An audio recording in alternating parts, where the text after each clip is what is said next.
जय गुरु जी को प्रणाम और गुरु जी की प्यारी प्यारी संगत को प्रणाम। गुरु जी का शुक्राना। आज मैं आपके साथ में एक 4 महीने के बच्चे का सत्संग शेयर करूंगी कि गुरु जी ने कैसे उनकी जो दोनों आंखों में कैंसर था उसको गुरु जी ने ठीक किया। क्योंकि कहते हैं ना कि सत्संग किसी संगत का नहीं, सत्संग गुरु जी का होता है, गुरु जी की महिमा होती है। और वो अगर आपके सामने शेयर होता है तो आपके पास में भी आपको वो सत्संग संगत तक पहुंचाना चाहिए, क्योंकि पता नहीं, कहते ना जाने किस रूप में नारायण मिल जाए।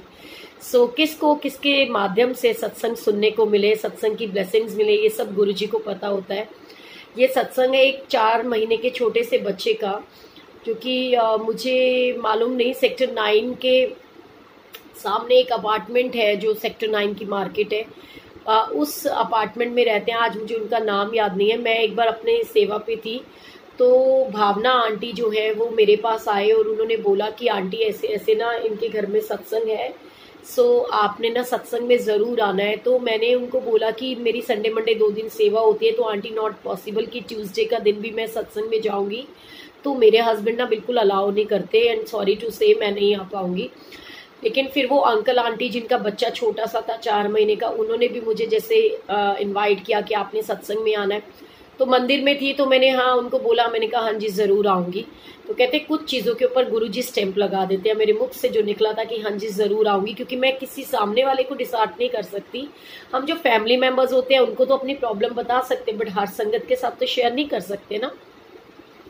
तो ट्यूसडे का दिन था, मैं घर में बैठी हुई थी, तो भावना आंटी का फ़ोन आया और मैंने उनको बोला कि I am really very sorry but मैं नहीं आ पाऊंगी। तो भावना ने मुझे बोला कि सोनिया आंटी, ये जिनके घर में सत्संग है ना, प्लीज़ आप आओ। और वो छोटा सा बच्चा है, मतलब मेरे को ना अंदर से ये चीज़ होती है कि ना गुरुजी आपकी बहुत सुनते हैं, गुरुजी आपकी अरदास सुने और वो बच्चा ठीक हो जाए। वो 4 महीने का बच्चा है, उसकी दोनों आंखों में कैंसर है। तो प्लीज़ आप ज़रूर आना, क्योंकि कई बार जब सेवादार आ जाता है मंदिर से तो संगत को लगता है कि गुरुजी आ गए, जबकि ऐसा नहीं है। गुरुजी तो हर संगत में विराजमान है। आप मैं हमारे बीच में कोई भी किसी इंसान के अंदर कोई शक्ति कोई पावर नहीं है, सिर्फ गुरु के नाम में पावर है। हमारी पहचान हमारा गुरु है, इस बात को कभी भूलना नहीं है हमने। सो मैं वहाँ पे पहुँची और मैंने क्या देखा, और मैं सच बताऊँ बहुत बड़प्पन था उन बच्चों का जिनका वो बच्चा था। बहुत हंसी खुशी उन्होंने सारा सत्संग वहाँ पर ऑर्गेनाइज कर रखा था। और अचानक से जैसे कहते हैं ना कि मैं सच बताऊं, मैं झूठ नहीं बोलूंगी, जो लोग मुझसे जुड़े हैं, मोनिका आनंद ने तो स्पेशली मुझे उस सत्संग के ऊपर कमेंट भी किया था, कॉल भी करके बोला था कि सोनिया कितने इमोशनल सत्संग डाल देती है तू, हम रो रो के पागल हो गए। तो सच्चाई है ये। उस दिन मैंने उस समय वहाँ कुछ नहीं बोला, और मेरे पर्स के अंदर जो है ना एक लॉकेट प्रसाद मैंने निकाला, उनसे धागा मंगवाया और वो लॉकेट प्रसाद पूरे विश्वास के साथ उस समय उस बच्चे के गले में डाला। और मन में सिर्फ इतना भाव, मैं झूठ नहीं बोलूंगी, इस चीज़ को जब जब अपनाओगे आपको भी लगेगा कि गुरुजी की ब्लेसिंग्स है।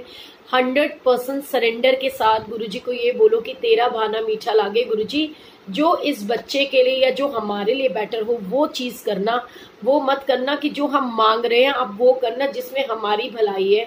तो मैंने गुरुजी को बस एक ही अरदास करी थी। आज मुझे शुक्राना है उस चीज़ का। उस समय मुझे डर भी लग रहा था और मैं सोच रही थी कि गुरुजी क्या कहलवा रहे हो, लेकिन मेरे मन का भाव था एज अ मदर, मैं सोच रही थी कि कोई भी माँ बाप के लिए इससे बड़ा कोई दुख नहीं है कि अगर उनकी जो संतान है वो ब्लाइंड हो जाए या उनको कोई कष्ट आ जाए। और वो अभी 4 महीने का बच्चा था। तो मेरे मन में ना बस यही भाव आ रहा था कि गुरुजी या तो इस बच्चे को 100% ठीक कर देना, जो कि दुनियावी तरीके से अगर मैं सोचूं मेरी जो बुद्धि के हिसाब से वो इम्पॉसिबल था, बिकॉज मैंने सत्संग तो सुने थे कि गुरुजी के मिरेकल्स होते हैं, बट मेरे को ना कभी ये चीज़ें ट्रस्ट नहीं होता था कि जितना ये लोग बताते इतने मिरेकल्स भी होते होंगे क्या, सच में ऐसा होता होगा कि गुरुजी किसी की लाइफ सेव कर सकते हैं या बिल्कुल इस तरीके से। तो मुझे लगता था कि लोग कुछ तो होता है और कुछ लोग ना बढ़ा करके बोल देते हैं, तो ऐसा नहीं होता होगा, ऐसे कैसे पॉसिबल है। तो मेरे को ना बस यही लग रहा था कि जो 4 महीने का बच्चा है जिसकी दोनों आंखों में कैंसर है उसकी क्या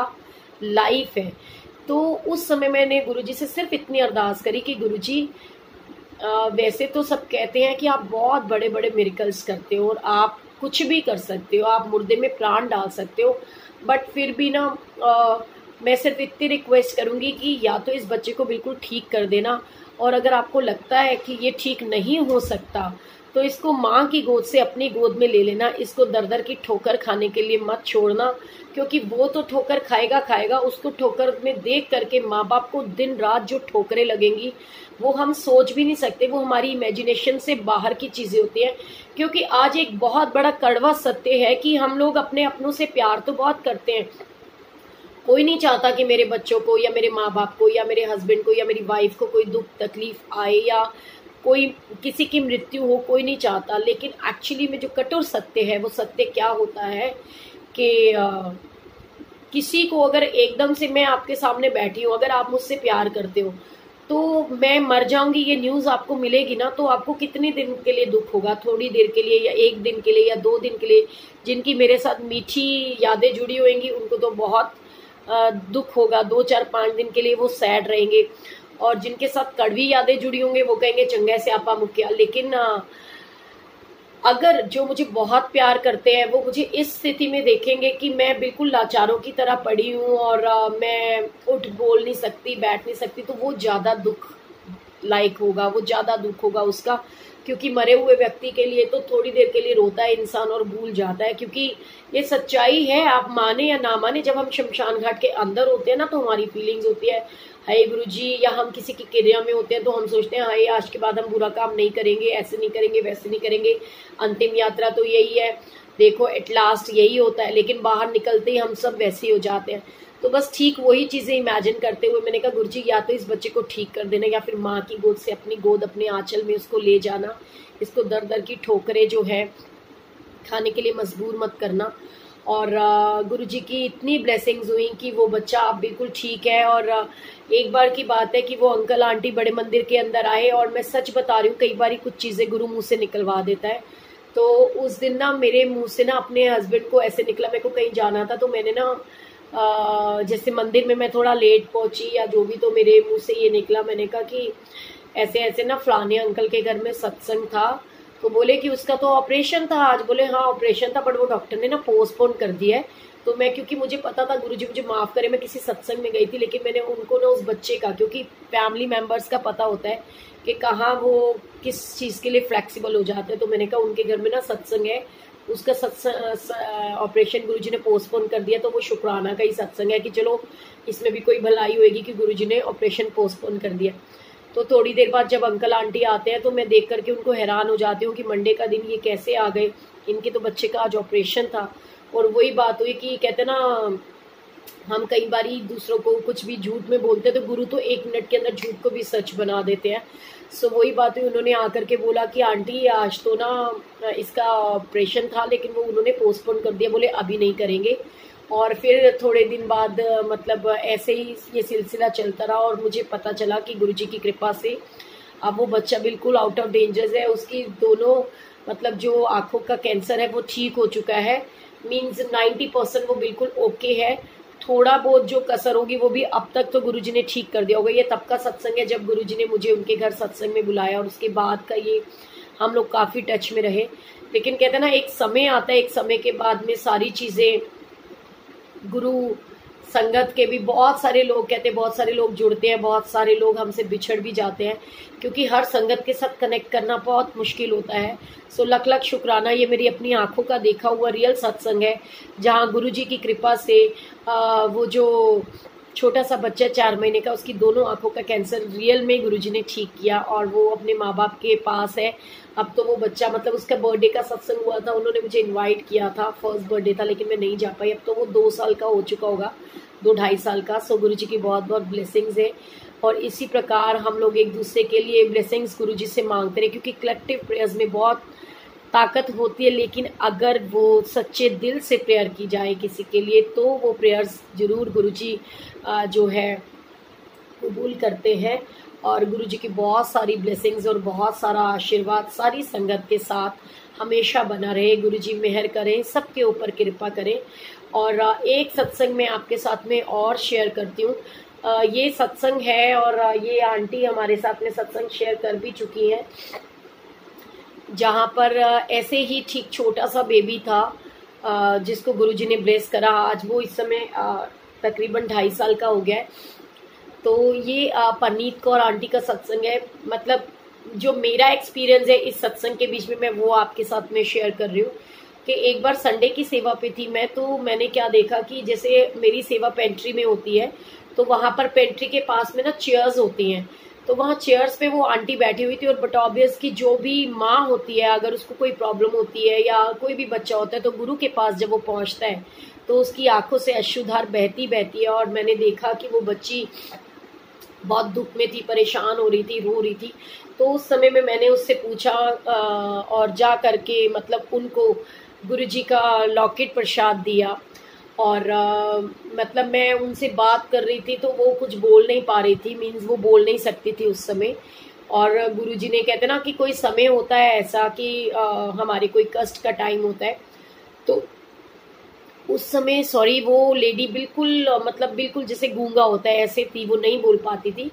तो उस समय तो मैंने उनको लॉकेट प्रसाद दिया और मैं वहां से हट गई। लेकिन जब हम बाहर पहुंचे तो फिर गुरुजी ने मुझे उनसे मिलवाया और शटल सेवा में हम सब लोग साथ थे, तो उनको मैंने फिर गुरुजी की ब्लेसिंग्स भी दी और उनसे मैंने डिस्कस किया। तो उन्होंने जैसे उसके हस्बैंड ने बताया कि ये बोल नहीं सकती है बट ये प्रेग्नेंट है, तो मतलब बच्चे के अंदर थोड़ी सी कॉम्प्लिकेशंस है, वो परेशान है इस वजह से, तो इसलिए रो रही थी। तो उन्होंने जल प्रसाद की बात हुई तो कि हमें जब जल प्रसाद चाहिए होएगा तो मैंने उनको दिया कि ये लो आप जल प्रसाद, और आप जब भी मंदिर आओ तो मेरे को एक बार कॉल कर देना, मैं आपके लिए बॉटल जरूर रख लूंगी। तो ऐसे करके हमारे नंबर एक्सचेंज हुए। लेकिन उसके बाद हमारी कभी कोई बात नहीं हो, क्योंकि होती कैसे वो लेडी तो बोल ही नहीं सकती थी। और एक बार डॉक्टर नीलम के यहाँ पर सत्संग था, उसकी एनिवर्सरी का, उसकी 25th एनिवर्सरी थी। सो ये उस दिन की बात है कि मैं मेट्रो में बैठी हुई थी और मेरे को पनीत का फोन आता है, कहती है सोनिया आंटी मैं पनीत बोल रही हूँ, अब मैंने आपसे नंबर लिया था, मेरे ट्विंस थे तब उस समय आप मंदिर में मुझे मिले थे, तो क्योंकि मैं बोल नहीं सकती थी तो मैं आपको कॉल नहीं कर पाई। तो मेरा एक बच्चे, मेरी डिलीवरी हो गई है, मेरे एक बच्चे की तो ऑन द स्पॉट डेथ हो गई है, अब जो दूसरा बच्चा है वो है। और आपको तो पता है कि ये कितनी प्रॉब्लम्स के साथ में ये बच्चा हुआ है और कितने टाइम के बाद ये हुआ है। तो प्लीज़ गुरुजी को बोलना कि इसको कुछ होना नहीं चाहिए और प्लीज़ मुझे जल प्रसाद भेज दो। वो मॉडल टाउन के पास कहीं रहते हैं और मैंने ललित अंकल की सेवा लगाई थी कि भी उनको वो प्रसाद वगैरह दे करके आने के लिए। और उस समय मैंने वहीं से लस्सी आंटी को फोन करा और उनको बोला, मैंने कहा आंटी ऐसे ऐसे एक बच्चा है और प्लीज गुरुजी को अरदास करना, क्योंकि मैं आपको सच्चाई बता रही हूँ, मुझे अपने ऊपर ट्रस्ट नहीं है कि मेरी अरदास गुरुजी सुनते होंगे। तो मैंने भी ना पुरानी संगत पे ट्रस्ट करते हुए मैंने आंटी को बोला कि प्लीज ऐसे ऐसे ना उस बच्चे के लिए अरदास करना। और नीलम के पास जब पहुंची तो वहां पे इनफैक्ट गौरव अंकल भी उस दिन आए हुए थे। तो नीलम को भी मैंने बोला कि ये उस दिन के सत्संग की बात है, 25th एनिवर्सरी थी नीलम की। तो मैंने नीलम को बोला एक जल प्रसाद गुरुजी के चरणों के पास रख दो और गुरुजी से प्रेयर करना, ये जल प्रसाद मैंने उस बच्चे के लिए लेकर के जाना है। सो सारा सत्संग हुआ और मैं घर आई। तो उसके बाद में मैंने बस उस आंटी को जब फोन पे बोला तो मैंने बस इतनी बात बोली, मैंने कहा देखो आंटी मुझे पूरा विश्वास है कि अगर गुरुजी ने ये लेना होता तो सेम टाइम ले जाते, अगर ये बचा है ना तो ये आपके लिए है, इसलिए गुरुजी ने इसको मतलब आपको बख्श दिया है। सो मेरे हिसाब से तो ये गुरुजी की बख्शीश है आपके लिए। सो चिंता मत करना, गुरुजी इसका बाल भी बाका नहीं होने देंगे। और सेम एज यूजुअल मेरा फोन वो वाला बंद हो गया और मैं और वो आंटी एक दूसरे से फिर कांटेक्ट नहीं कर पाए क्योंकि मैंने वो सिम चेंज कर दिया था। सो जब गुरु कुछ करवाना चाहता है ना तो कुछ भी करा लेता है। फिर एक दिन की बात है जब उस बच्चे के 9 मंथ्स कंप्लीट हो गए, सो मेरे पास में उसका फोन आया उस दिन। मतलब राजीव भैया बॉम्बे से वापस आ रहे थे, बॉम्बे का सत्संग था आई थिंक। उसके बाद की बात है कि मुझे वो आंटी का फोन आता है और उन्होंने मुझे बोला, तो मैंने राजीव भैया और दीपक को कॉल करके बोला कि आंटी पनीत ने मुझे बोला कि आंटी हम ना गुरुजी का शुक्राना करने के लिए ना बड़े मंदिर जा रहे हैं, क्योंकि बच्चा इतना डेलिकेट है तो उसको लेकर के हम 2-3 महीने तक नहीं निकल सकते, तो हम उसको लाने से पहले एक दिन पहले गुरुजी का शुक्राना करना चाहते हैं। वो थर्सडे का दिन था जब वो मंदिर गए, तो कहती है हमें ना मिठाई का डिब्बा अंदर लेकर के जाने दो, प्लीज आप उनसे बात कर लो। तो मैंने दीपक को कॉल करा कि ऐसे ऐसी बात है, और आप बिलीव करोगे उसके बाद फिर वही बात कि मैं वो वाला फोन ना बहुत रेयरली चलाती हूँ, तो वो फोन मैंने फिर बंद कर दिया जो मेरा नंबर था 7042012346 वाला। और उसके बाद फिर मेरी उनसे कोई बात नहीं हुई। और मंडे का दिन था जब आंटी पहली बार अनहद को लेकर के मंदिर पहुंचे, तो क्योंकि मैं तो उनसे एक ही बार मिली थी, तो वो तो शायद मुझे पहचान सकते हैं क्योंकि उनको एक ही आंटी मिली, लेकिन हमें गुरुजी की कृपा से बहुत सारी संगत डेली मिलती है, तो मेरे लिए ये पॉसिबल नहीं था कि मैं उन लोगों को पहचान सकती। तो अचानक से, और ये इतना गुरुजी का ये भी एक मिरेकल था कि गुरुजी ने जब ब्लेस करना होता है तो किस तरीके से ब्लेस करते हैं कि समाधि पे कभी किसी की टक्कर नहीं होती, लेकिन हम लोग चल रहे थे और अचानक से अनंत की मम्मी परनीत कौर और मेरी टक्कर होती है। और बाय द चांस मैं उस समय, ये अगस्त की बात है, उस दिन 6 अगस्त था या 7 अगस्त था, 6 अगस्त ही था शायद, मेरा बर्थडे का दिन था। और हाँ, 6 अगस्त का दिन था, तो वो मंडे था। और मैं जब मंदिर में पहुंची तो क्योंकि जैसे मैं आपको बताऊं, ये भी गुरुजी की कितनी बड़ी ब्लेसिंग्स कि मैं ना यही जीन्स टॉप पहन करके मंदिर जा रही थी, तो मेरे ब्रदर ने अचानक से, कहते गुरु किसी के भी रूप में आके कुछ भी बोलते, तो मेरा ब्रदर मुझे कहते कि मंदिर जा रही है तो मंदिर भी सूट नहीं पहन सकती, जबकि हम उसी समय उसी दिन आए थे बड़े, मतलब वहां से क्या कहते हैं, मतलब जो बॉम्बे से हम आए थे वहां पे गुरुजी के मंदिर से मत्था टेक के, तो शायद हाँ मंडे की बात है ये। तो वो मेरा ब्रदर मेरे को कहते हैं कि क्या नाम उसका, सूट पहन के चली जा। तो मैं अपनी सिस्टर के लिए ना एक येलो सूट लेकर आई थी बॉम्बे से, तो मेरे को लगा अब मैं घर कहाँ जाऊंगी, तो मैं यहीं से ही, मेरे को तो लेट हो रहा है, मैंने फटाफट से उसको लिए जो सूट लेके आई थी वही सूट वियर किया और मैं मंदिर में पहुंची। और बाय चांस की बात है, उस दिन अनहद और मेरी दोनों की ड्रेस का कलर भी सेम था, उसने भी येलो ड्रेस पहनी थी, मैंने भी। और जब वो समाधि पे मुझे मिले तो उसकी मम्मी ने, परनीत कौर ने, वो मेरी झोली में दे दिया बच्चा। और उस समय डॉली आंटी और हमारे रेनू पावा आंटी सब लोग मंदिर में थे। तो जैसे ही मैं वहां पहुंची तो गुरुजी की इतनी ब्लेसिंग्स की, जब चक्कर राउंड लगा करके हम वहां तक पहुंचे तो आंटी ने ना रिबन ऊपर कर दिया उस बच्चे को। गुरुजी की समाधि पे हमने माथा टिकाया तो अनक की मम्मा ने मुझे बताया कि इसकी आईज में ना कुछ प्रॉब्लम है, इसका सर्जरी हुई है, लेकिन डॉक्टर कह रहा है कि ना इसको चश्मा लगेगा। तो गुरुजी से प्रेयर करो इतने छोटे से बच्चे को, अभी तो ये 4-5 मंथ्स का है, मतलब जो भी जितना भी टाइम का था, या 6 मंथ का, तो बोले इसको ना चश्मा नहीं लगना चाहिए। तो मैंने कहा चिंता ना करो, गुरुजी को मुझे कोई अरदास करने की जरूरत नहीं, गुरुजी तो सभी की सुनते हैं। और वो बच्चा मेरी झोली से ही फिर अंदर हॉल में गए और मेरी झोली में था, तो क्योंकि अनेजा अंकल ने फिर से रिबन खोला और हमने गुरुजी के पास में, मैंने नहीं कहा था किसी को भी क्योंकि मैं कभी किसी को नहीं कहती, लेकिन ये गुरुजी की ब्लेसिंग्स थी। गुरुजी उस बच्चे के लिए अपना दरबार खोल रहे थे, तो रिबन उन्होंने खोला कि मत्था टिका लो, तो मैंने उसी गुरुजी के पास ले जा करके जब गुरुजी के चरणों में रखा उस बच्चे को, तो गुरुजी के स्वरूप की तरफ वो एक टक देखे जा रहा था।